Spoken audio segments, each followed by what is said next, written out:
Quick ലാബിന്റെ മറ്റൊരു അധ്യായത്തിലേക്കു സ്വാഗതം. ഇന്ന് ആഫ്രിക്കയിലെ ഗണിതശാസ്ത്രപരമായ കണ്ടുപിടുത്തങ്ങളെക്കുറിച്ച് സംസാരിക്കാം.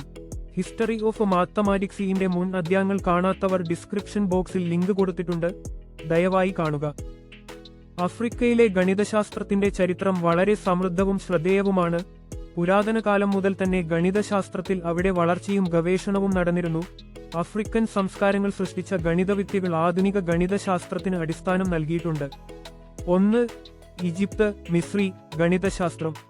മിസ്രി സംസ്കാരത്തിലെ ഗണിതശാസ്ത്രം വളരെ പ്രാധാന്യമാർന്നതാണ്. നൈൽ നദിയുടെ കരകളിലെ കൃഷി, നിലവിളകൾ കൃത്യമായി വിഹിതം നൽകൽ എന്നിവയ്ക്ക് ഗണിതത്തിന്റെ പ്രായോഗിക ഉപയോഗം ഉണ്ടായിരുന്നു. 2. നോബിയൻ സംസ്കാരം. മിസ്രിയുടെ ചുറ്റുപാടിലുള്ള നോബിയൻ സംസ്കാരങ്ങളും ഗണിതശാസ്ത്രത്തിൽ പങ്കുവഹിച്ചു. നൈൽ നദിയുടെ ഒഴുക്കുകൾ നിരീക്ഷിക്കാൻ അവർ ശാസ്ത്രീയ രീതികൾ വികസിപ്പിച്ചു. 3. ഗണിതം സബ്സഹാരൻ ആഫ്രിക്കയിൽ.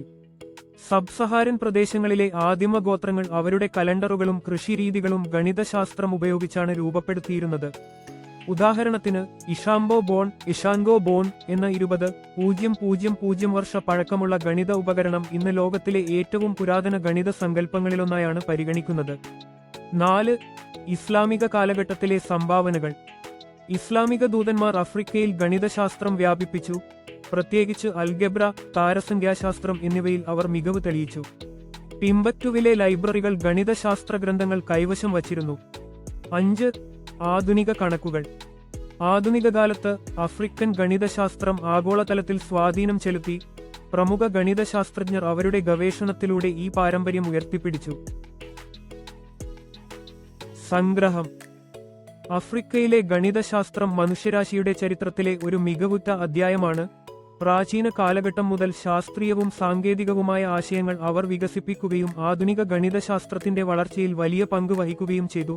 അടുത്ത ലക്കത്തിൽ മറ്റൊരു ഗണിതശാസ്ത്ര ചരിത്രവുമായി നിങ്ങളുടെ മുന്നിൽ എത്താം. അതുവരെ ബൈ. See you.